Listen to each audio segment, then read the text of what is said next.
I'm a freak like that though. I be looking at like, girls ask me that shit like, why do you be looking at it go in and out? I'm like, because 2 reasons.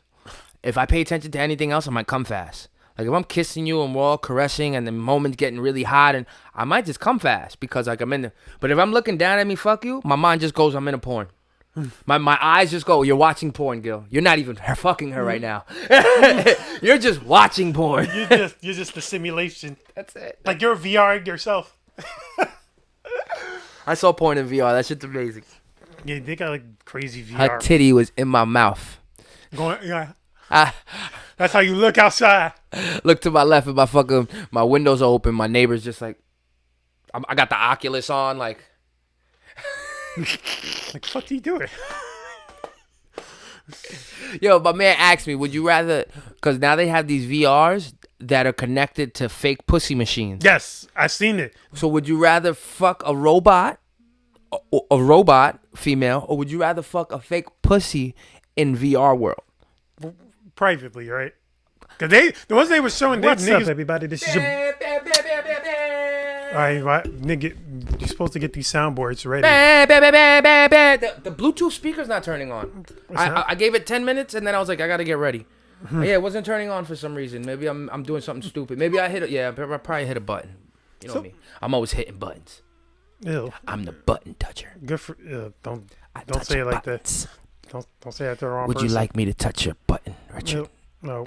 What's up, everybody? It's your boy Richard Picasso, and as you can see, that's G out of character. Hey yo. Yeah, yo is correct. So, yeah, I mean, this is us today. You know, we had like some guests, but unfortunately they Flat canceled on tire. the flat tire. You know, is what it is. But you know, we're gonna make it work because you know how we do. We're already the show, so we ain't gotta worry about shit. Of course. Cause we them niggas. We them boys. We them boys. So I know for the last what happened? Yeah, no, I was gonna say you went to a fucking candy place. What is that? Okay, so for this week, you know, since the time frame of the last episode, I went to Candytopia. Candytopia. So it's this new spot in New York. A lot of my friends have been going there, especially a lot of content creators have been going there. Went to go check it out, with my girl, and it was real fun. It was really fun. Like they had like a lot of different interactive rooms. Like they had like swing sets. They had like this like jungle rope that you can like swing on and stuff. They had like this marshmallow ball pit and stuff. It was really fun. I recommend it. It's more kid based. Like if you have like a 6-7-year-old, they're gonna be absolutely mind blown by the whole experience. You know, when you're an adult, it brings back that, you know, that little childlike wonder again of like, you know, being in like ball pits and, you know, eating all this different candy in every room, like Laffy Taffies, the little Lindt chocolates in circles, and the little Pitsy sticks. It was, and the Airheads classic candy, you know, very amazing, like very incredible experience. You know, I had a great time. You know, was it worth the price of going? I mean, it's not that it was expensive. But like the tickets alone were like around $35 per person. That's not bad. I mean, it's not bad, but like for kids, it's like I think $10 less. Like if you got like kids under 12. Or yeah, because they probably encourage. Yeah, like you said. Yeah, it's more of a kid friendly spot. But for $35, you know, $35 a person. All right, I could say it was okay for what I got. Like if it was like $100 a ticket, I want to be fucking. How long was the walkthrough? Is the question. Like how long was the walkthrough? I would say the walkthrough was about a half hour. That's not bad. So you're paying a minute. You're paying like $1 a minute to be there. $1 a minute. Like in each room, and there's like no time frame how long you can be in each room. So everything's made out of candy? Does anybody do some dickhead shit and try to take a piece off and eat it? They clearly said in the beginning, like don't take the candies off the walls or anything. They'll try to eat the candy because some of the statues and things that they had, they were made of like gummy bears, but they were like hard gummy bears. So, you know, people won't just start picking off like the soft ones and stuff. They had like a shark gummy bear model, a scuba diver gummy bear model. They have paintings with like B.I.G. and Snoop Dogg as gummy bear models. Cardi B is a gummy bear model. That's dope. And it was dope, but it's like you like as an adult you appreciate that's dope artwork and stuff. But you don't need to go back there is what you're saying. You went there, you got it over with, you're done. Yeah, I don't need to go back there. It's not like a replay value type of experience where oh, it's not like going to Six Flags. It's like, damn, I want to go to Six Flags again because you know Six Flags is fun. There's a lot of rides and stuff like that. But like for a museum, like a candy museum type feel, like okay, I got everything I need from there. Like if I go there again, it'll be with like a child. Like I'll go with like one of my nephews or, you know, What about the Wax Museum? You ever been there?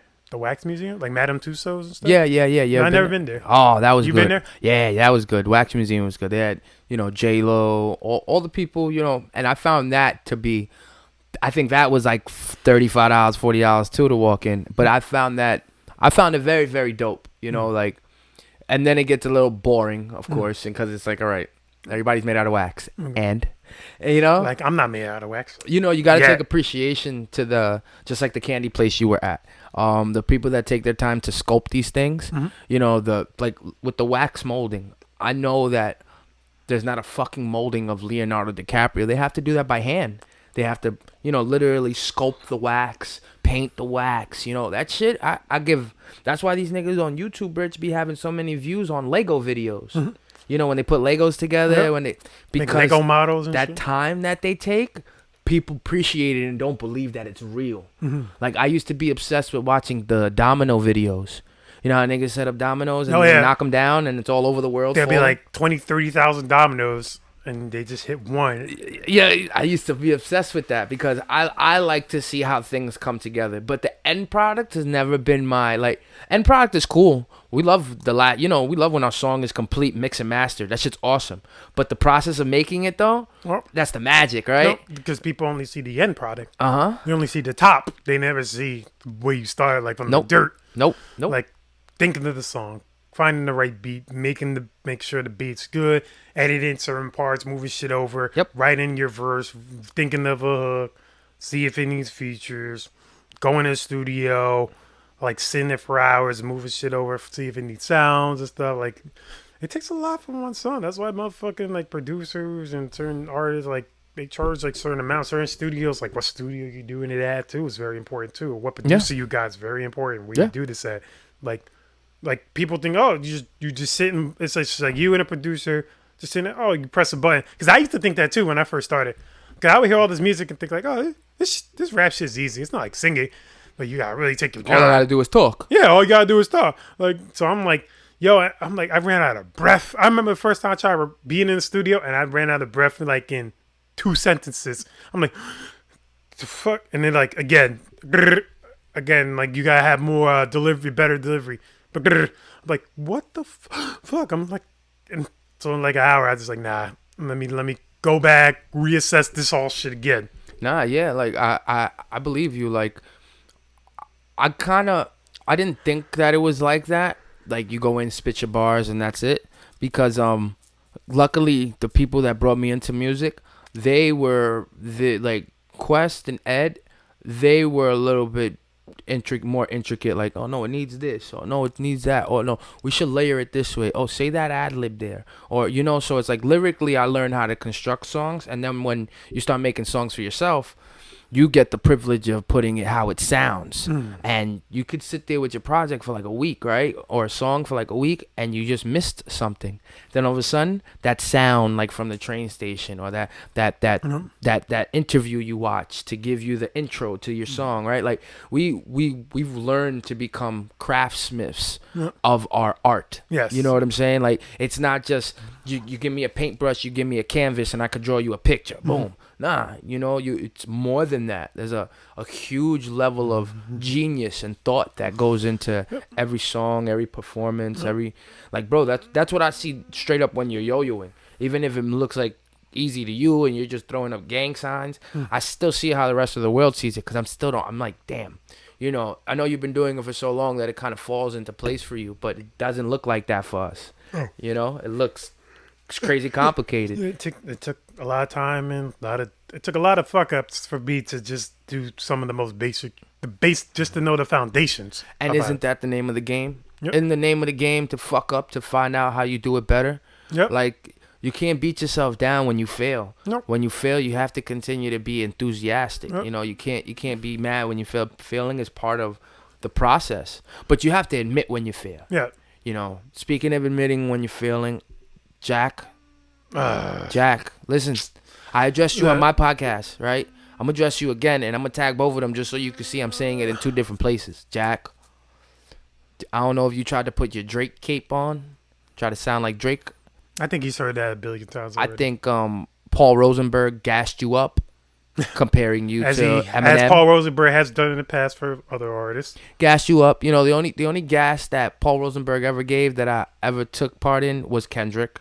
You know, because Kendrick is Kendrick. But Jack, you aren't Eminem. You should not be compared to a white rapper. Because in my opinion, You're compared to I can't even think of a white rapper that's remotely close to you. well, I mean, whether for bad or for good, I'm just saying I don't think you're a rapper. I think you're a pop star. I think you're a pop star, and you need to start getting people to write your songs. And I think he did have people on his songs because with these like albums, there's never just one person. It might be like six I know. motherfuckers on one song. I know. Everybody gets a piece of the pub type shit. Then you still are trash because your album to me is trash. I couldn't get past the third song, and I had to force myself. Oh, come on. Because I couldn't get past the third song. I had to force myself because it's art. There I were leave it some on that or- were good. To me, personally, No, of course. Like, we don't get our opinions. Like I like Secret. I like the side piece. Bro, they sound like Drake could do it better, but still. And not even only that, they hyped me too much. They hyped me too much with Jack Harlow. They hyped me too much. He was overhyped. Come on, they hyped me too much. They gave him these songs. He had these features. He had the baby on him, Lil Wayne on him. They hyped me way too much. I'm hearing his name all over the radio. They hyped me too much. Like, you gotta I'm not imagine, saying this is a that guy he signed on Generation Now with DJ Drama and Don Cannon with Lil Uzi Vert. There's other Lil artists signed Uzi on Vert's fucking doper than Jack. I like Uzi Vert doper than Jack. Mind you, there's other artists besides those two.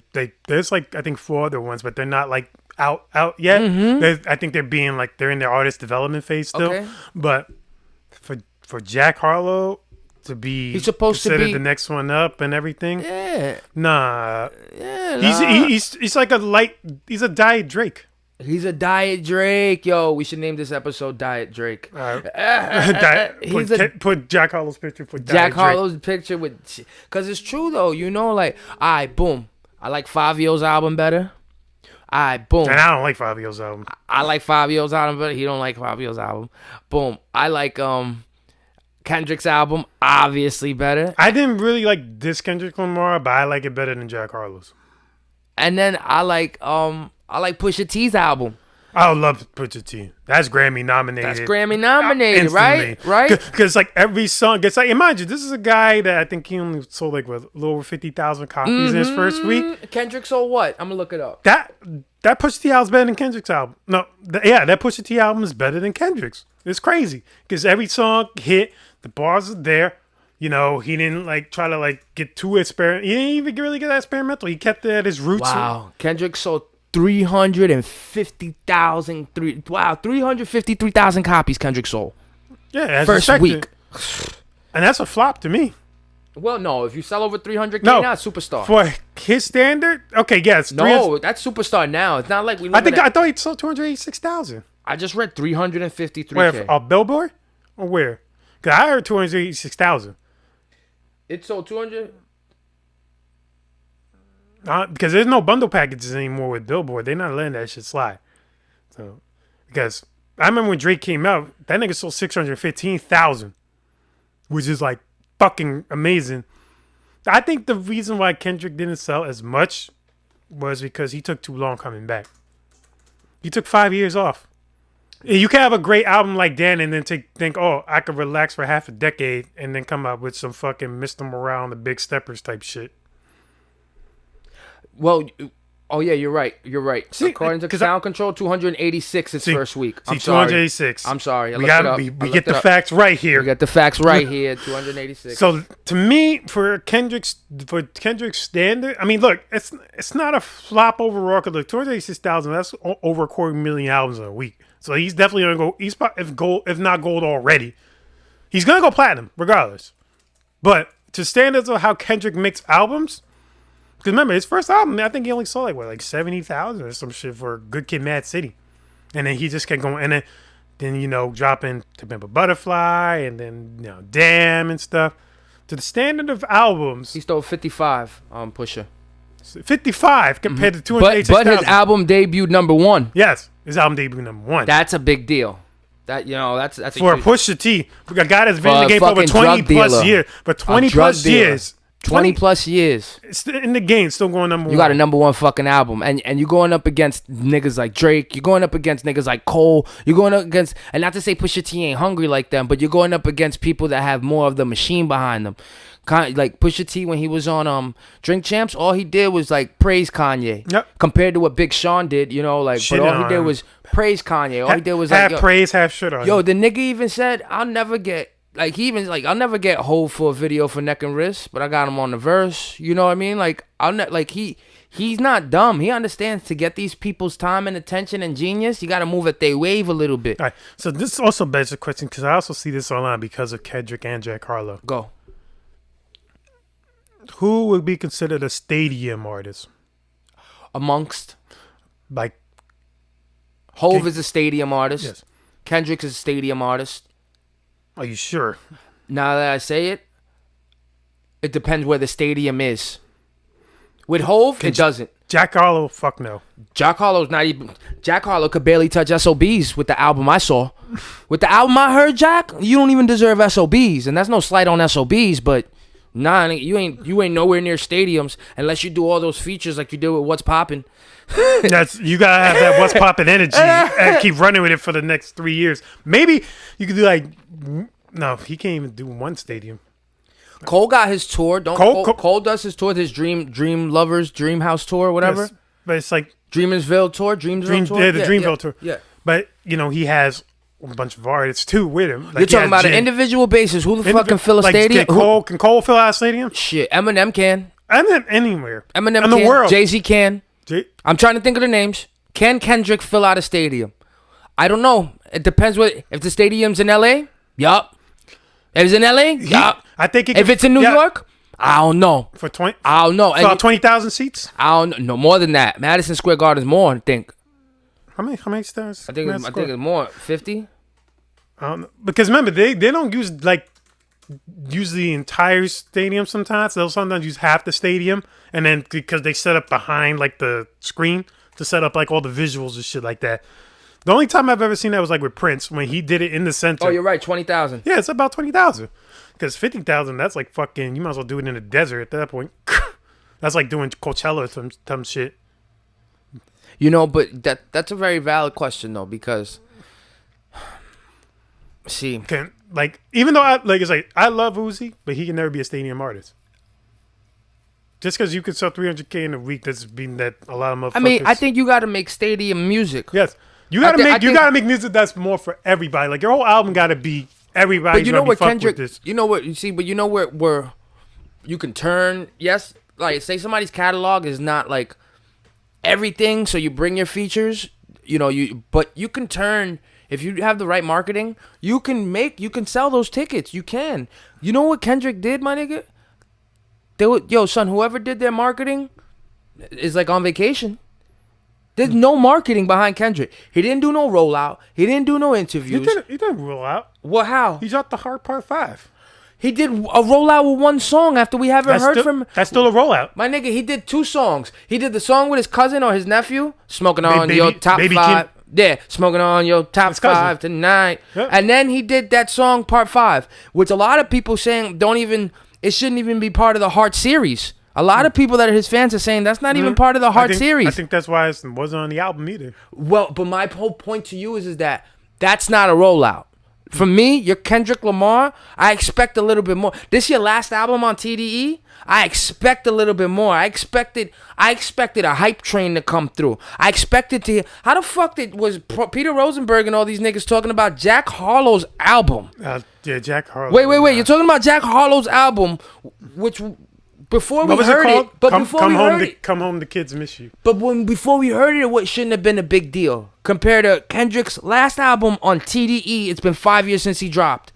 I think if he would have had a better rollout, he would have did more than 253. Right. And I guarantee that since his album was digested, next week it might be more. It might be the same thing because now Future still. Future busted his shit out the park. He's going hard. I think he sold like 91 lap in his third week. But that's because Future makes that future music. Like, it don't hit you now. It hits you later. And I didn't even And mention they have an that. album called "I Never Liked You." Like, but I didn't even mention that neither. Like, you know, Future's album is also part of the mix of albums that I've been bumping lately. But Jack. No, Jack. No, Jack. Sorry, Jack. Like, I know it's your second album. And you're still a new artist in the world, but like, you really No need, excuse, like, a Jack. turnover. It's The not, baby's out here shooting people, beating people up, fucking. the whole YSL's in bitches- jail, and they're still bumping harder shit. You know what I mean? Getting niggas in jail, like you got no excuse. R.I.P. to Lil Key, by the way, man. That was sad. R.I.P. Yeah, he was part of the old YSL Uh-huh. team. Like, look, that was out of nowhere. They're too. getting bagged right now, right? Everybody's getting arrested right now. Yeah, they're all getting RICO'd up. Shit, right into the And next when you one. get a RICO, Let's that's go. hard. Right into That's the next hard one. to get off of it.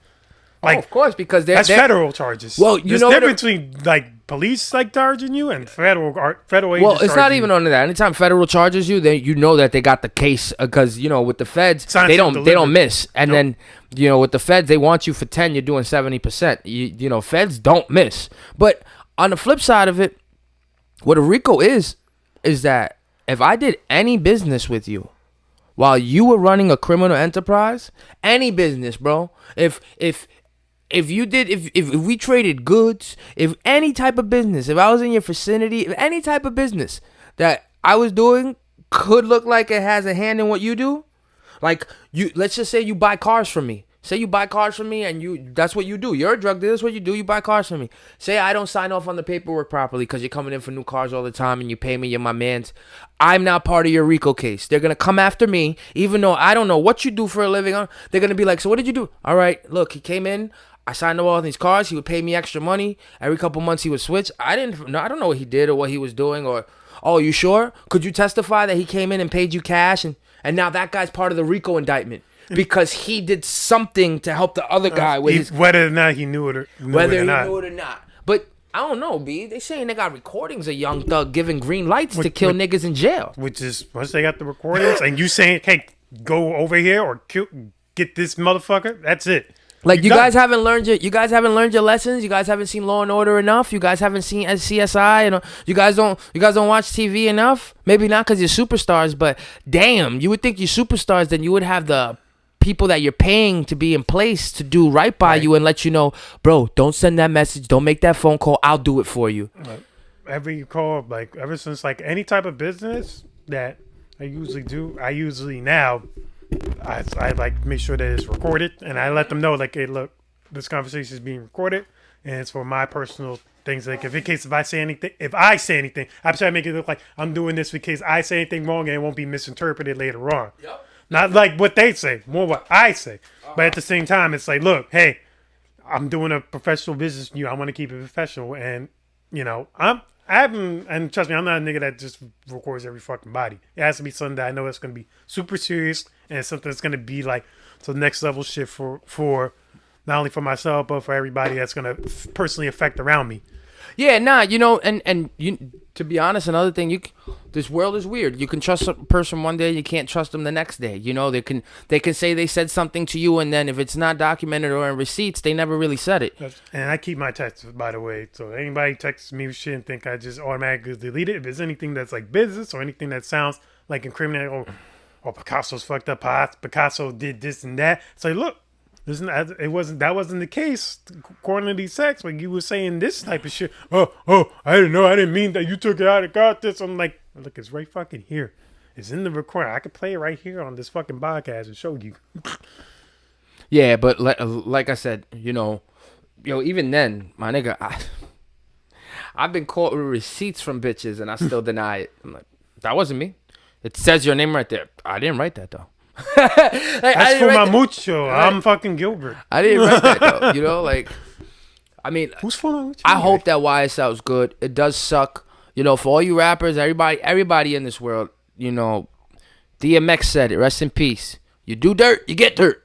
You know what I'm saying? Like, if you do dirt and you did dirt anytime in your life where it's affecting people, dealing with drugs, murdering people, doing shit like that, yo, they just look at Little Meech.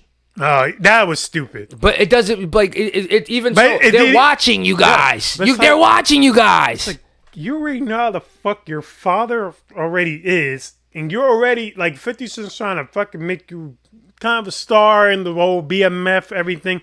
Why the fuck you gonna walk out with a Richard Mille? You know how much a Richard Mille? If you customize, this is what I learned from Joseph because he's like a fucking watch head. Never customize watches ever. It decreases the value over time unless it's from the company. Don't go to fucking Jacob the Jeweler or Ben Baller and start fucking hooking your shit up. It devalues the watches. Stop getting these blinged out wrist rollies and fucking all these diamond studded like timers on your shit. You're fucking devaluing it because in 20 years that fucking $350,000 watch is gonna end up being worth like $50K. In like 20 years. Mm-hmm. If you buy a Rolex, if you buy a Breitling, a Tissot, or a Hublot, leave it as is. You already, like if it's 20,000 or 30,000, 300,000, wherever the fuck, leave it alone. Keep it nice, keep it clean. Make sure the box, you got the certificate of authenticity, keep it laminated, everything. It's going to be worth like 3-4 times as much in like 25 years. Leave it fuck alone. That's a watch fact. Nah, yeah, I believe you. You know, like, I'm not a watch head, but my friends are watch heads. But there's one thing I will say. I don't have to be a watch head to know that the value is in something being original. Mm-hmm. It's not like, I take it into cars. It's not about dropping the engine and then putting a bigger engine in it and then making sure that that car is the fastest car in the world. No. You know what it's about? It's about, this is a 1990 Honda Civic SI. You know what I mean? Mint condition. 10,000 miles on it.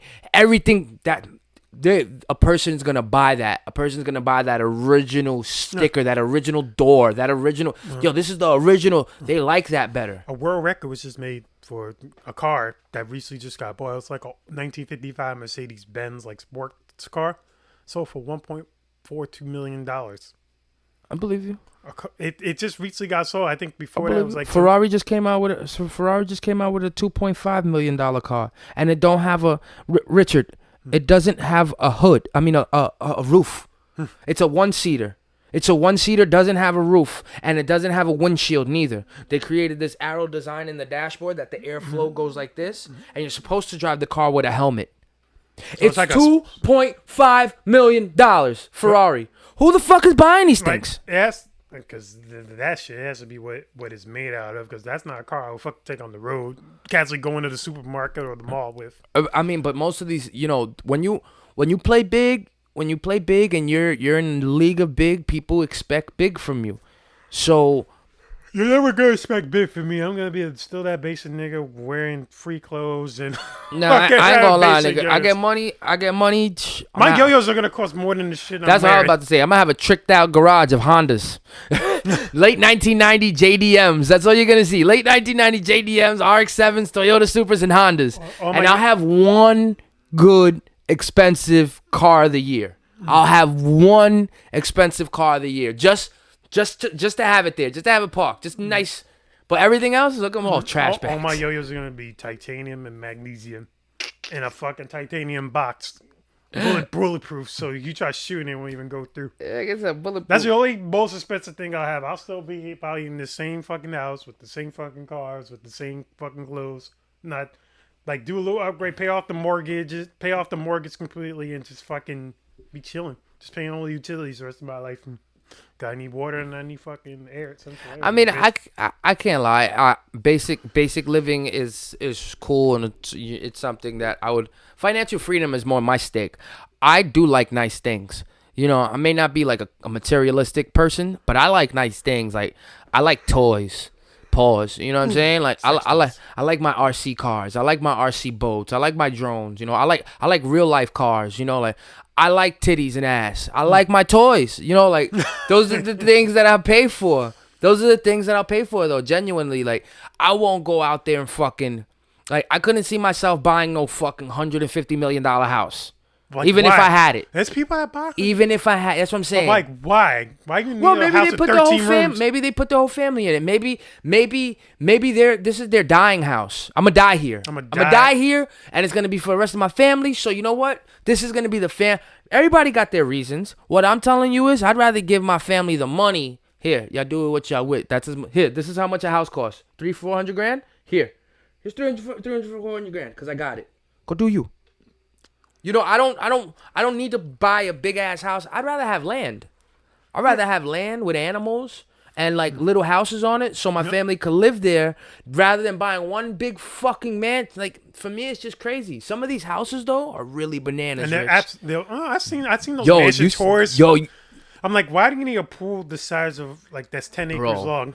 Bro, you know one thing I would like though in my living room, no matter how big my house is, bro, I would like to have a see-through living room. No, I like see-through. I like to have like my whole see the fucking landing. Yo, like imagine like you're in the center and when you look around, there's like ocean. Yep. You know what I'm saying? I would love a see-through living room. I would like that too. Like, wake up in the morning. All out to the sun. Oh. Getting head while you're looking at the scenery. I'm looking at her while I'm getting head. That's my vice. I loving that shit. Yo, bitches get shy though. Like I like suck my dick. I'm like, look at me, and they're like, no, look up at me. Look at me. Look at me now. Like this, like seeing your fucking double chin looking down. Shit.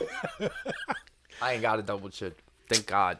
You don't got a double chin, my nigga. But you're not looking. Who's looking down like that? You're just you're curiously peeking over the cliff. You got it. I don't know. I feel weird when girls look at me when they give them head. Cause oh really? Because it's like I feel like I'm wrong. God look at like God's looking at me. Because you got your whole penis in her mouth, right? And it's you're like this dick's really swallowing my dick right now. Yeah. You got like you feel kind of guilty about it. Like I feel wrong. They're like staring at me. She's choking herself with my dick. Yeah. And I feel wrong.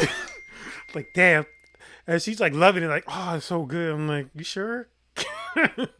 That's funny, yo. That's funny. That like, I'm a freak like that though. I be looking at like, girls ask me that shit. Like, why do you be looking at it go in and out? I'm like, because 2 reasons. If I pay attention to anything else, I might come fast. Like if I'm kissing you and we're all caressing and the moment's getting really hot, and I might just come fast because like I'm in the. But if I'm looking down at me, fuck you, my mind just goes, I'm in a porn. My eyes just go, you're watching porn, Gil. You're not even fucking her right now. You're just watching porn. You're just the simulation. That's it. Like you're VRing yourself. I saw porn in VR. That shit's amazing. Yeah, they got like crazy VR. Her titty was in my mouth. Yeah. That's how you look outside. Look to my left and my windows are open. My neighbor's just like, I got the Oculus on, like. Like, fuck are you doing? Yo, my man asked me, would you rather, because now they have these VRs that are connected to fake pussy machines. Yes, I've seen it. So would you rather fuck a robot female, or would you rather fuck a fake pussy in VR world? Privately, right? Because the ones they were showing, niggas were watching in public, like at fucking porn conventions. Oh, no, I didn't. Fucking simulated VR going ham. Yeah. He was going ham. Yeah. I'm like, damn. Okay, why would you do that in public though? Why would you want people to watch you do this shit? I mean, to each his own. If you want people to watch it, if they're gonna pay me, I mean, people get hard. If you paying me $50K. People get hard getting watched. This is me trying to get a job. You throwing $50K? I'm fucking a fake pussy machine with a VR on camera. You heard? Yeah. Can't judge me. There's people that fuck animals. You can't judge me. I'm fucking a machine. God, the first time I actually did see shit like that, when I was like, this is years ago, when I first saw like some bestiality shit. It was like a fucking woman on a computer, and she's just lying on she gets done with the computer and just starts lying on the floor. It just opens her legs up, and a fucking pit bull just comes out of nowhere. It just starts like going down on her. I'm like, why? And then she starts like helping the dog get on the back so she can like get fucked by him. I'm like, that dog had to have been trained to do that shit.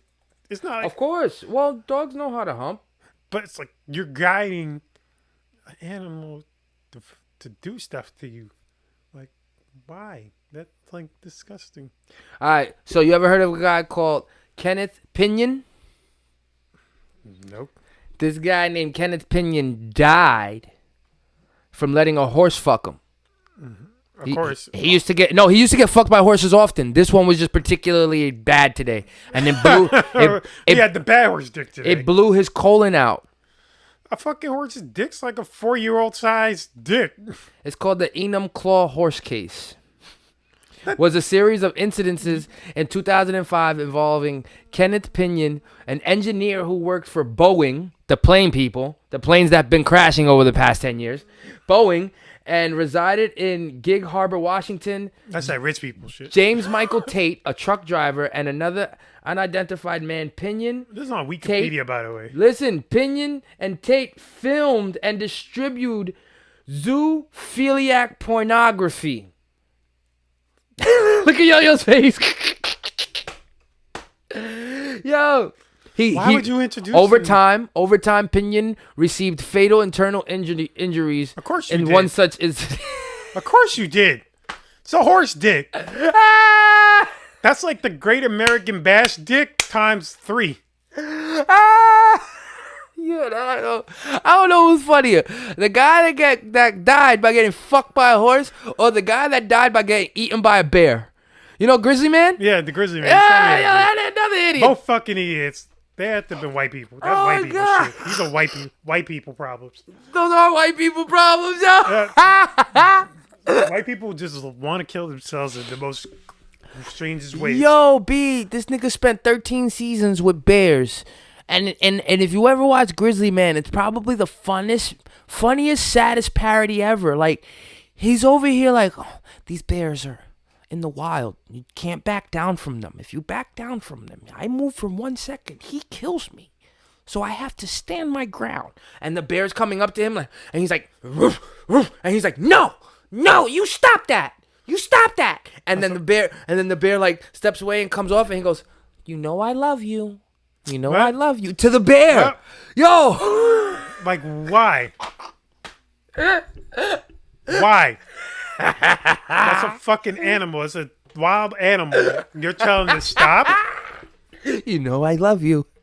Yo, when he gets eaten, it's filmed. Yep. The camera's on. You hear the recording. You hear her I want to see the recording. I heard the audio. Yeah, the audio. You hear it. You hear her saying, stop, play dead. And he's like, oh. No, it was like, he's like a girl. Because the bear's eating him alive. And you know where bears eat you from? They eat you from the ass forward. The bear was eating that nigga's torso alive while she watched. And instead of fucking running, she got eaten too. Rest in peace, you dumb broad.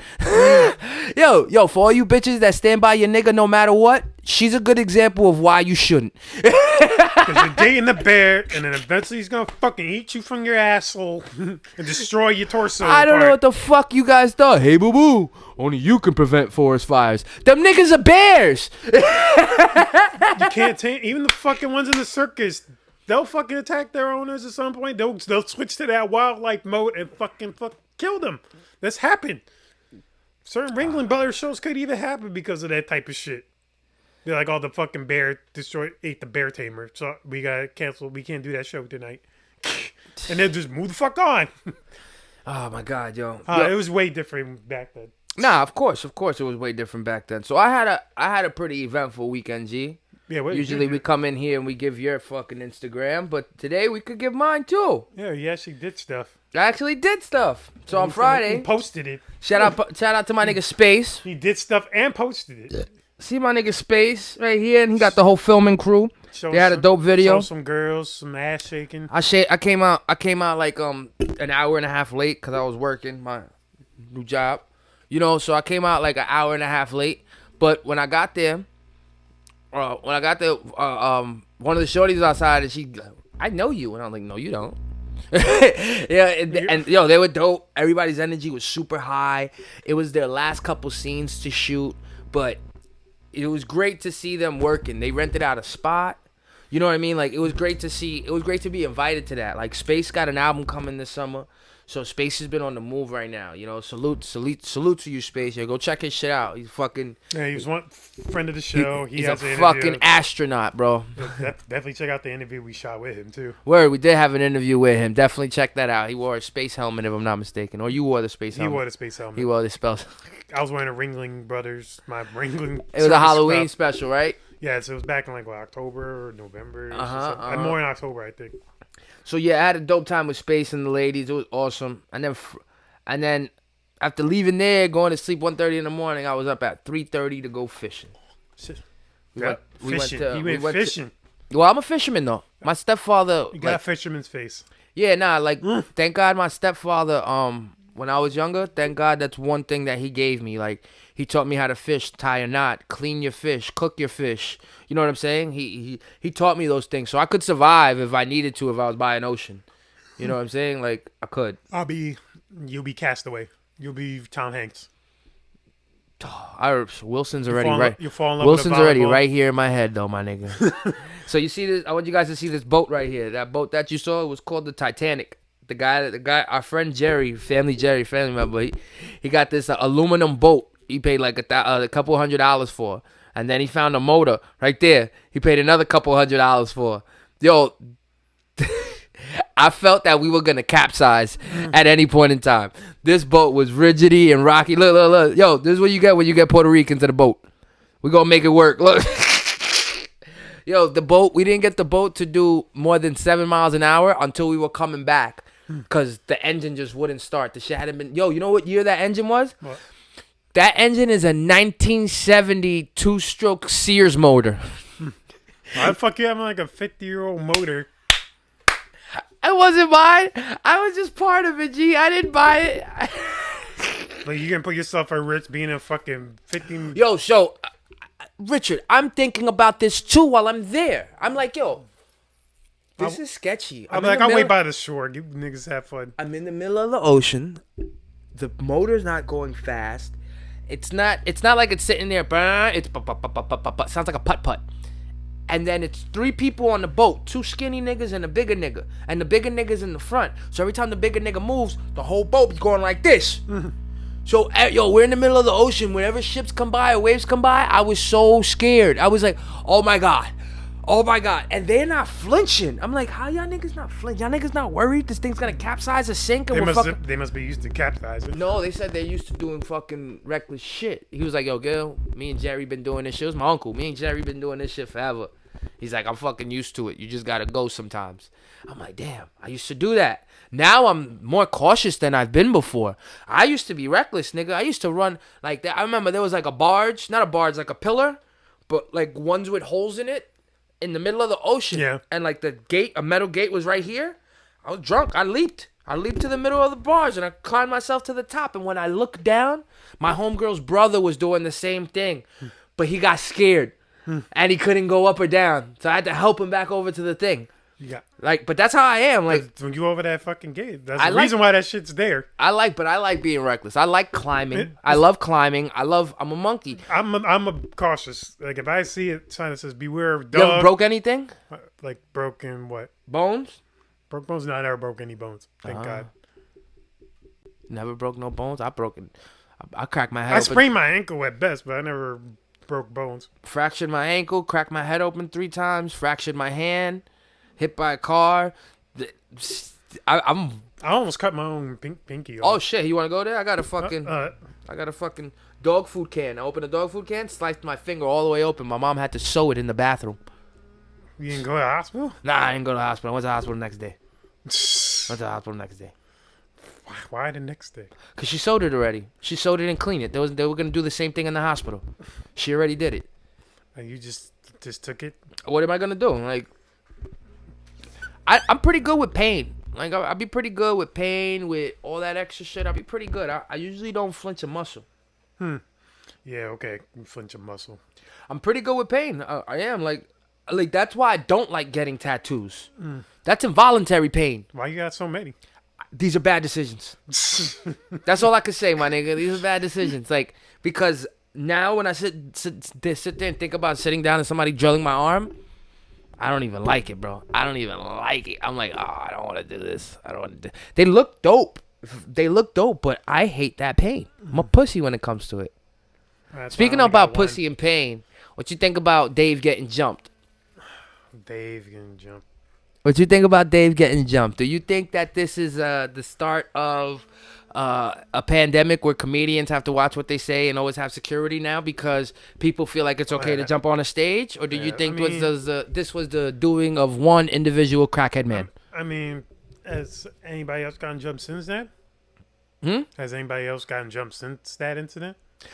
All right, but one, in all honesty, I don't know. Because unless you're a Dave Chappelle or a Will Smith, unless you're a famous person, it's or they dropped the Letterman thing for Will Smith recently. What do you mean a Letterman thing? You know, like when Letterman does like interviews with like famous people. Okay. They have a Will Smith episode, and the disclaimer in the beginning says this is shot before the Oscars. And what's in it? Is there anything? He just talks about like his life story, how he got into music, how his nothing bad then, right? Clean.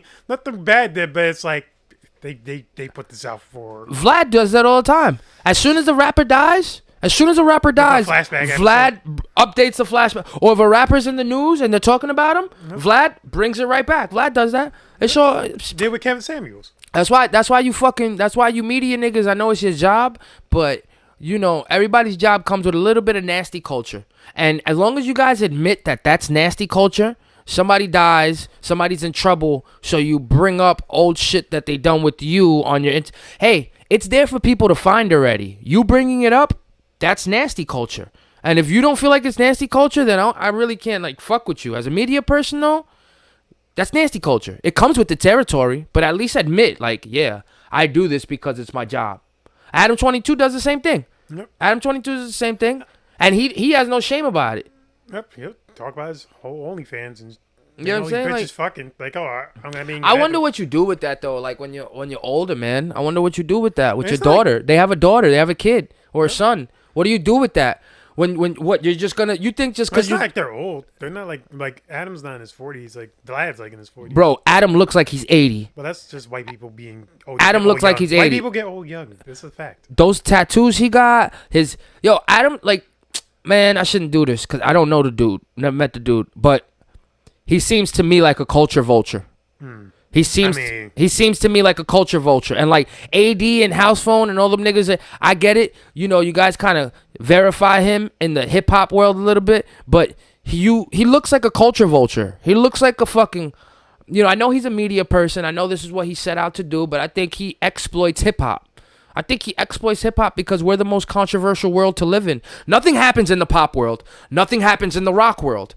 Nothing happens in these worlds. Even open mics, performances. But there's white people that love hip hop music. No, I'm not saying that.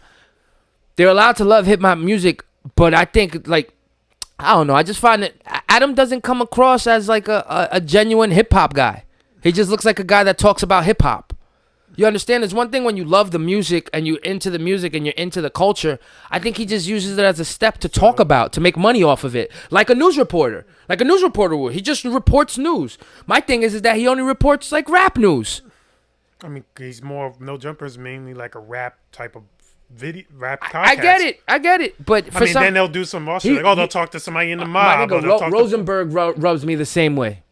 Rosenberg, Adam 22, they rub me. So Vlad, what's Vlad then? Vlad rubs me the same way. But you know why I like Vlad though? Like a little bit. Not even. I can't even. Cause Vlad does these things where he asks niggas, and everybody got a syllabus in the beginning. Dumbasses, you guys know what to talk about and what not to talk about. Just because this guy's cutting you a $50,000 check to be on an interview doesn't mean I think Vlad's the only one that pays for interviews. Yeah, probably. Yeah, it was confirmed by academics. He's the only one that pays for. Probably. But that's why I got to give a little respect to Vlad, because if I'm going to pay you 50, 60 grand and you're going to give me your story, I paid for your story. I paid for your story. Like with Adam 22 and all these niggas, they invite you up there, and then sometimes, like you ever seen Sharp argue with bitches? Sharp arguing with Blue Jasmine? Sharp argues with everybody. He's cool. Like, I get it. You a pimp? That's your gimmick. That's who you are. You're a pimp. Adam allows that shit on his show. For what? Numbers. Controversy. You know what I'm saying? Like, and not only that, it embarrasses our culture. There's ugly areas of our culture, like women turning men into simps, men pimping women. There's ugly areas of our culture. It don't need to be brought to the light. Adam 22's platform brings all that shit to the light. So there's no like white person in media for hip hop that's good? Like Tim Westwood? Where'd he go? He was great. I remember Tim Westwood, the English guy. Yeah. I kind of like used to, but I was too young. I was too young to. Is Zane Lowe white? Really get into it. Is Zane Lowe white? You know Zane Lowe, right? From like Beats One, Apple, like the Apple podcast and stuff. I don't know if he's white. He might be Spanish. Because like I don't know any black people named Zane, so I'm just assuming What's how you spell his name? Zane, Zane, and then Lowe I think is Lowe. Yeah, Zane Lowe. Looks like a white dude. What was his cultural background? You hear the clicking? It's clicking. It's called research because we want to make sure that New Zealand. that's Australian. New Zealand. But this black Australians like this. My point to you is that see, I didn't know who the fuck this Zane Lowe dude was. Yeah, he interviews a lot of big people too. It's not about the interview only though. It's about what they do on the in between part. If you're not doing something like giving back, like charity work, like if you're not doing something to help the culture, like all the bad things that happen, the gun violence, the people getting locked up, the people, at the end of all that happening, drop something that means something to people. Drop something that, listen, guys, you shouldn't be doing this. Listen, guys, pay attention. What if they've already been told that? What? What if they already been told that and they just don't care? So you're just gonna go ahead and appropriate the bad stuff they do? You have to put a balance there. It's your job. It draws a clip, like it draws people to the audience. I'm not talking about numbers. I'm talking about morale. I'm not saying there's nothing wrong with getting numbers. Get your numbers. But on the flip side, do your part in saying, like, if you capitalize on evil your entire life, what makes you any better? If you're running around and just loving evil things and putting it out there, look at this, and you don't give something at the end of it. Jerry Springer used to have a wild-ass show. And at the end of every Jerry Springer show, he would say his little syllabus final of thoughts. But that's my point, that the final thoughts of what I think of these people aren't that. They'd rather just make money off of it. Like, they'd rather just make money off of it. I don't see them doing something valuable in hip-hop. What are they doing valuable in hip-hop? Has Adam 22 thrown a contest for young and up-and-coming artists so they can have a chance to get on his platform or maybe get a beat from somebody? Has Rosenberg I've seen Rosenberg give opportunity, but then I see Adam Rosenberg... he's like showcases their music. Who? Like Adam. He those like sing your music and he'll like give them a platform if you need like a share on their SoundCloud. But it costs money. I think it's like $100 to play like the whole video. Again, culture shit. You got enough money. If you really want an up-and-coming artist with a good song, what if that nigga is 17, 18 and can't afford that? That's culture shit. If you want something, if you're talking about free for the culture, do it free for the culture. Don't charge people to be part of something. It's one thing if you charge somebody be trying to paywall subscription because they want to see you. I want to see you. I'm going to pay for it. But the services that you offer people, they should be available to change the things that are bad in our world of music, of hip-hop especially. Between people going to jail, people bodying each other, look at the shit with Meg and Tory. It could almost it goes in between where if he shot her, he's the worst man in the world. But if she's lying, she's the worst woman in the world. It shouldn't be like that. We shouldn't even be. We're allowed to have our opinions on what to do, but to pick sides, they went through it. The courts have decided. It shouldn't be end all be all. And I think that's what it is with music. Once you have a color on you, people around you, you're stuck with a stigma. And now you feel like you got to live up to that. You got to live up to that stigma. And I don't feel like that's the truth. I mean... I feel like you have a choice to be what you want to, but we're not taught like that. That's how it be sometimes, like, to be in a world where, like, it's all money at the end of the day. I agree. Like, for them, they've been doing this for years. It's not like they just started out. These are much older people. They've been doing it since the 2000s. They already knew what type of platform they wanted to do. They know who they want to interview. They know what they want to get out there that's going to drive up like the numbers, give them the money that they want, etc. So I can't really blame them for their business models and how they do things. Nah, they figured it out. I'm not hating on them. But you can have millions of subscribers on every platform. People go to you like, oh, you're the guy because I know you give numbers. Because people, no matter what, it's always a business thing. Mm-hmm. They're going to see their numbers. They're going to see their platforms, their social medias. So this guy got millions of followers. His engagement, his impressions on his page are getting fucking bonkers. Like I said, I'm not hating on them. But it's just, for me, it's just like the fresh and fit niggas. Oh, that's a different. No, but how can you say that? They offer classes to nigga, master classes, and teaching you how to work out and teach you how to do this. They give more back to people, but they do it in an irregular way because they shit on women to do it. They bring women on to shit on them, which is it's like I get it, but it's fucked up. I know why I understand. But it's bringing them numbers, bringing them notoriety, it's bringing them all that extra shit, right? It's bringing them what they want. Like they love controversy. They thrive and they want to be the bad guys. They want to be evil because they know it's going to draw people to their page. Like there's people still subscribing. They're almost going to be at 1 million by the next couple months or two. What do you think about the Kevin Liles argument of him being a culture vulture?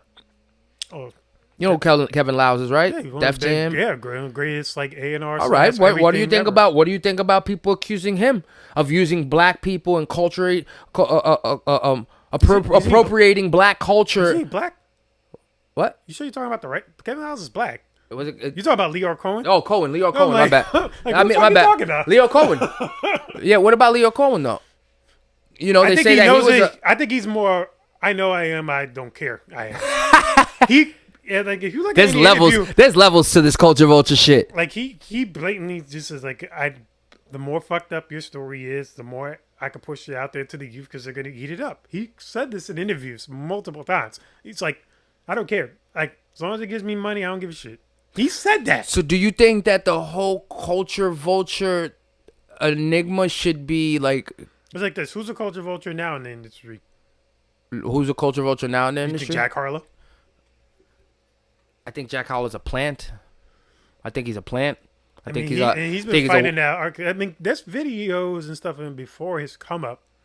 Oh no, I seen it. Yeah. Like it's like, is he really a plant? If you already got like, you have like a backstory to yourself. Like they showed the grind before you blew up. I'm sorry. There's like if I blew up now, will I be considered a plant? It's how you do. It's what you do in the blow up. It's not how you blew up. It's not what got you there. It's what you did in the blow up. Like, if your label is willing to maneuver you into songs and things that you wouldn't normally do, but they're like, nigga, you're going to do this. You're going to do this because this is what it's going to bring all of us. I don't care if you want to do it. Just do it.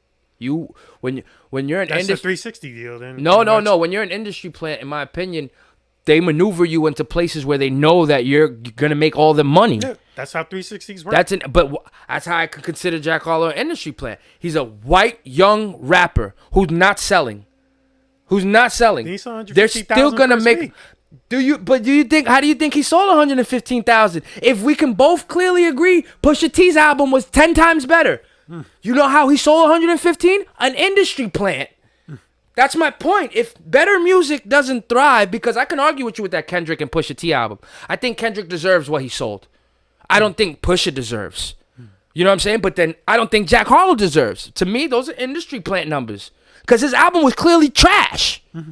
We started this convo there, and we ain't probably gonna end it there. But it was, for me, it's clearly trash. Shouldn't have sold that much. So he has to show those numbers in order to keep being relevant in the industry. That's what a plant is. When you allow your label to do everything that they say that you have to do, and you don't. Nori said there's 3 doors to go through. You go that way where it's yourself. You go that way where it's butt fucking and Illuminati and all that other shit. Or you just stay straight and know what both sides are. There's 3 doors to go. Nori said it. You know, and I think that a lot of these niggas, they'll let their labels do it. Why do you think most rappers try to go independent as hard as they can? Because they don't want to be industry plants. They don't want to be puppets to whatever their labels say to do, because that's what they said is going to get done and make them famous. And you know what? Of course these labels are right. They've been doing it for years. They know what's going to sell. They know if they put me in a fucking pink tutu, you know what I'm saying? It's going to sell, right? They know if they tell, yo, go slap that nigga. Go up there and slap him. Trust me, it's going to sell. They know it's going to sell. Sometimes I even think the shit with Will Smith and fucking Jada Pinkett is fake. And Chris Rock. Because what sells more than controversy? And now all their numbers go up, right? Now everybody wants to watch them again because of a little scene that they mapped out. Like, I can't trust these things no more. I've never been trustworthy of the industry. So when I see, like, clearly industry plants, clearly. Like, you know, Kendrick's album, Damn. So extra 19,000. Oh, how much? Like 19,000. Oh, yeah? Last week, too, because of, you know, Mr. Morale. It's amazing. And that's the last album on TDE. So now it's like, we're not going to get another Kendrick probably for like 5 years. We're probably going to not. I think he might actually go harder. And also with, you know, the newer artists. See, I think he has 2 artists on his PG Lang label. You know, Baby Keem, and then he has another one. Nigga, you're gonna. Baby Keem's a Diet Kendrick, pretty much. He's gonna Baby Keem us to death. Watch, Kendrick's just gonna come on features, and can't see him putting another project together. This one was really good, And if he got another one in the stash, it's gonna come out in a couple. Like it'll come out in years. I can't see him. This one was really good. People have to digest this song by song in order to actually really grasp it. And I've never been a Kendrick fan like that. Like not enough to praise him. Like oh Kendrick. Never. This one, his album, yeah, oh Kendrick. Straight up. His album is fucking fire. I'm glad we've started off 2022 with awesome albums. Cole, Drake, I hope y'all niggas are coming. You know what I mean? They both dropped last year, so it might be next year for them. Nah, I think they have to come this year. They have to come this year. What else would they come up with? To prove a point. To who? Kendrick just... Drake's the fucking apex of everything now. No. I'm talking about... Do you hear what Kendrick said in the song? He said Kanye squashed the beef with Drake. And then he said that was weird to me. I gotta grow up. You know what I mean? That's weird to me. Drake, you know why that's weird to him? Because Drake said, I fucked your wife. I'm driving around the block. I made a right at the light. All this shit, talking shit about you, right? Drake's doing all this shit. And it's emotionally affecting you. You know, it's emotionally affecting Kanye. You know, like when I don't know. I think they have to come this year with music because Kanye dropped. Cole dropped. Kendrick dropped. Cole dropped last with the Dreamsville thing, and it was a group of them. It wasn't a solo project, right? Oh, no. Wasn't his last one? Revenge of the Dreamers? Yeah, that wasn't a solo project. So we're due for a Cole solo project. And then Drake, just by who Drake is, Drake has to drop. He has to because he has this thing with keeping his name relevant. It's a must for him. So if in order to keep for us, like I think Drake's the artist of the decade. I say it straight up all the time. Yeah, you got awarded for that. But I think that's the truth. Yep. In order for him to stay relevant, he has to drop an album this year. His competition did. He's young. They're all still young. Yeah, they're young, but you get old in hip hop. Yep. Yeah, I mean, you eventually get old, but you get old in hip hop. But it's like they'll all be legacy acts in like 10 years. You think they'll be still rapping 10 years? They'll be rapping, but album wise, they'll probably start doing albums, but they'll probably just like do more features. They'll take the Jay-Z route. They'll just jump on features here and there, and then do a fucking arena tour. All three of them together at one point. So all three of them together are gonna eventually do an arena tour together. I can see that. Jay-Z did it smart though. Like when he did American Gangster, you know, he did a whole soundtrack for a movie. Yep. You know what I'm saying? Like where it's like, all right, this is not my album, but this is almost my life. Prince did that with Batman. So who? Prince. He did it with Batman. Yeah. I love the Batman movie. Yeah. I've seen Prince live. He did an arena tour. Oh, you seen him at live? the Prudential Center with my dad. Oh, that's nice. This is years. This is like 2015. This is about 2015, about a year before he year and a half before he passed. He was at the Izod Center. Sorry, and he killed it. Play all the old school tracks and stuff. Esperanza Spalding. She was like up and coming jazz singer and stuff. Great artist, love her, and he killed it. And I love Prince. Shout out to Prince. Rest in peace, Prince. Rest in peace, Prince. You're a GOAT, bro. Yes. I heard before he was dying, he had to get carried to the stage because his bones were so brittle and weak from jumping off all the time that he was always in pain. That's why he was taking those pills, supposedly, because he was always in pain. I just admired his wardrobes. You would. Because that's like... That's up your lane. That's like something I know in hip hop that hasn't truly been done. Just fucking crazy ass wardrobe. Oh yeah, I was going down a Prince rabbit hole the other day with this girl, and she was like, I was like, look, I want you to look at him, and I want you to look at Bad Bunny. I was like, I want you to look at him, and I want you to look at Bad Bunny, and I was like, minus the words out, take the words of what they're singing away, and you see Prince in When Doves Cry, he's crawling on the floor out of the bathtub with his hair all fucking and his little vagina hair on his chest, little skinny, light-skinned man crawling to this beautiful woman. And then you look at a Bad Bunny video, this nigga just put up a Moscow Mule, his new video. Him and the girl, at the end of the video, they're butt naked, but he has a fucking toto. It looks like he's like this. Yep. It's like tucked, but no, it's not tucked because I paused it and I had to look. It's actually like digital designing of a pussy. I'm like, and when I see it, I'm like, nigga, he gets that not only from being a Latino and being free spirited to be like that. He can't help it, but he gets that from things like Prince. You gonna tell me he don't know who Prince is? You gonna tell me he didn't get that? Of course, to be so to step out the box and be in touch with both male and feminine side is when you can really knock it out the fucking box. You know, that's why you get so much attention when you do it. But it's not like, see, you do it for a message you're speaking about. Sometimes I think these niggas did it because it was really them. Like, I could really see this nigga Prince walking around wearing bell bottoms and a purple suit like it's nothing. Like, I'm cute. Yep, that's... Oh, you could really see fucking... You could really see, what's his name? Bad Bunny. Black fingernails, you know, with certain feminine... But that nigga, dude, he takes pussy down. Gets the best pussy we've never seen. Yo, it's when you're able to be in both of those worlds that you get attention from both male and female. Drake, same way. Drake sings to bitches. Shits on niggas. And we both eat them up, niggas and bitches. Yeah, you can walk us out, Rich. Eating niggas and bitches. Yeah, niggas and bitches, baby. So that was a very interesting episode. So again, thank you all for tuning in. Please give a like and subscribe on the video. If you want us to talk about any more topics in the future, please leave it in the comments below. You know, but definitely subscribe because, you know, we love you and we want to try to keep giving you this content. You know, it's What's Up Everybody Podcast. I'm Richard Picasso. That's G out of character. Peace, love, and yo-yos to you all. Hey, you. Goodbye.